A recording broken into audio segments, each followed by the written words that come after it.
it's good. It's good. You like it. So I think that Sharon started off doing the show primarily because of the smoking, and then sort of grew into the character and came to love it. You know, the other thing to know about that is like she wasn't a huge part in the pilot, and we shot the pilot, and it took a while for USA to sort of get everything together to pick up the show. And when they called Sharon to say that her pilot had been picked up, her response was, "What pilot?" She'd more or less forgotten that she'd done the show. So we brought her along and then, you know, reminded her, Madeline Weston, he's the spot, that one, yeah, okay, right. But yeah, then we sort of built it around her. So really, I mean, ultimately it was really written for her more than anything. Great. Okay, Alfredo, tricky one for you. Now you've known Matt a long time, certainly before he created the highest rating show on television. Very successful. Has success changed Matt at all? Is he any different than he used to be when he was a little boy running around with no money in his pockets? He tends to speak in voiceover more.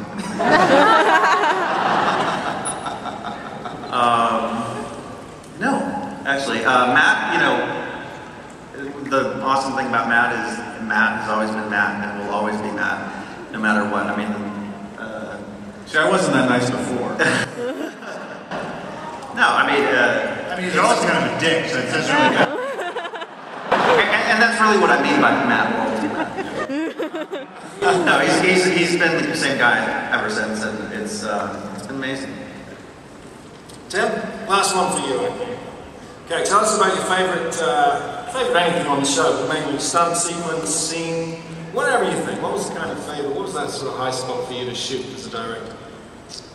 I think there were two. One I think in Double Booked, we did, which was the one where I played Dead Larry, where Michael trying to stop another killer from driving his truck head-on into, the guy's driving a dump truck, and he's trying to kill Fiona, who's coming the other way. So Michael Weston pulls a pickup truck in front of the dump truck, slams on the brakes, and the dump truck comes up the back of it, and he stops that, and then gets out, and they get into a fight. And it was an amazing stunt to do. It was impossible. We read it and said, well, this is so great.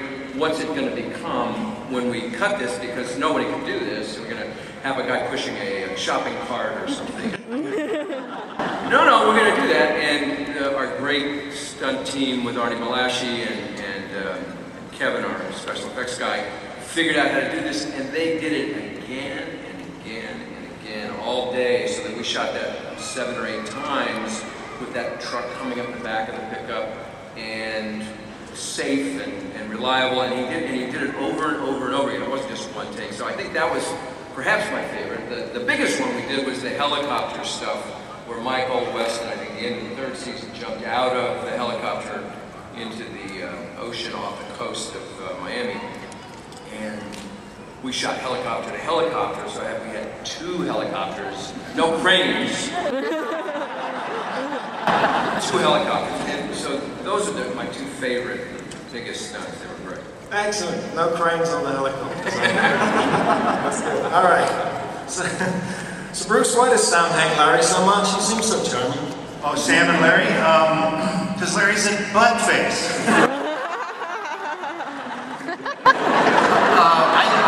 What I like about Burn Notice is how sleazy the bad guys are, and Larry's gonna get it one day. He's gonna get it. He's gonna get it in the face by me. Shoot Larry in the face. But Larry has a lot of information. Yeah. And meanwhile, Larry's putting a gun to the back of my head. Larry's a great weasel character, and there's no one like Tim Matheson to play weasels.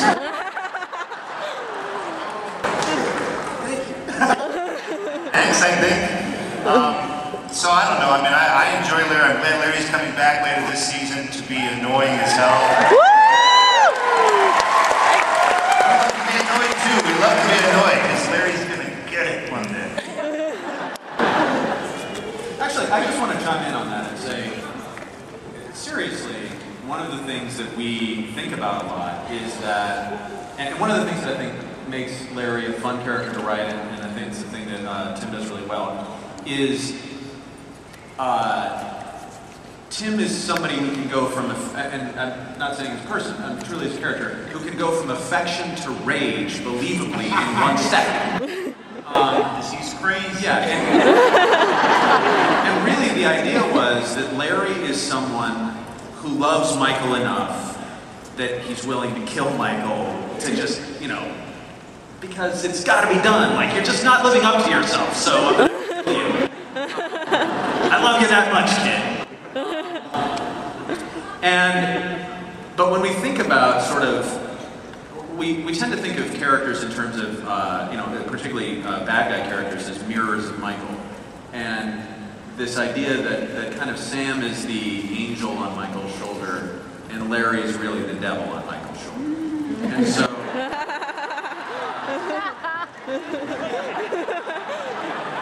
no, but I mean, if you think about it, like there's a really natural opposition there. So that, you know, Sam's approach to a situation with Michael is often going to be to say, we got to do the noble thing, we got to do this right, that kind of thing, and we got to not involve Larry. Yeah, absolutely. But Larry, one of the things that we really strive to do in having Larry talk to Michael is everything he says has to be true on some level.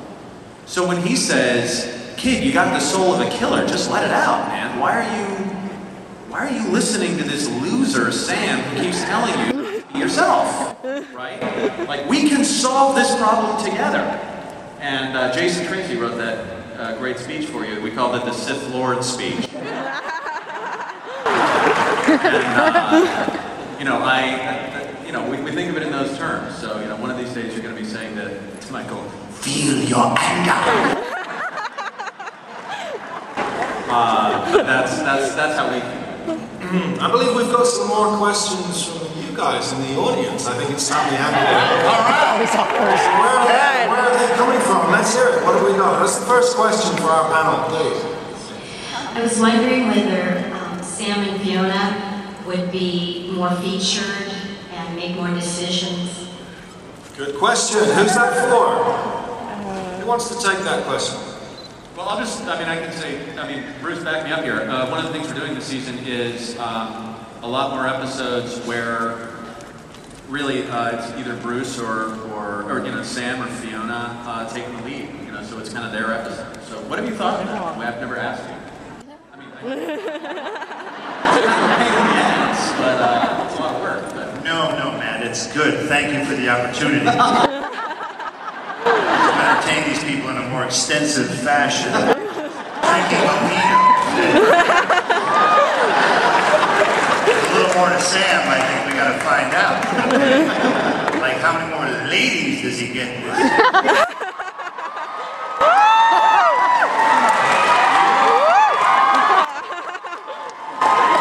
Are you volunteering?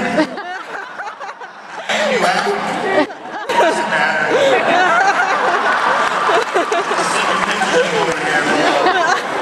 Your phone number on. Well, every actor likes stuff to do. They like more to do than less to do, even though they will complain about having too much to do in hot Miami. So, we always appreciate, all of our characters appreciate the writing that goes into it, because honestly, it's the least hassle, it's the best hassle-free writing situation that I've ever encountered as an actor. And I don't know what's coming next, and I don't care what's coming next. I just look really forward to the next script. Hopefully, like you look forward to the next episode. So we feel the same way, and we're just glad that they acknowledge that we exist as characters and that they're sort of paying attention to us as characters, because we could easily be little parodies of these characters. I like the quirks of each of the characters. You know, it's not every character. If this show was on television, you wouldn't see a woman chain smoking like Michael's mother. Sam Axe would not be drinking beer while planning missions.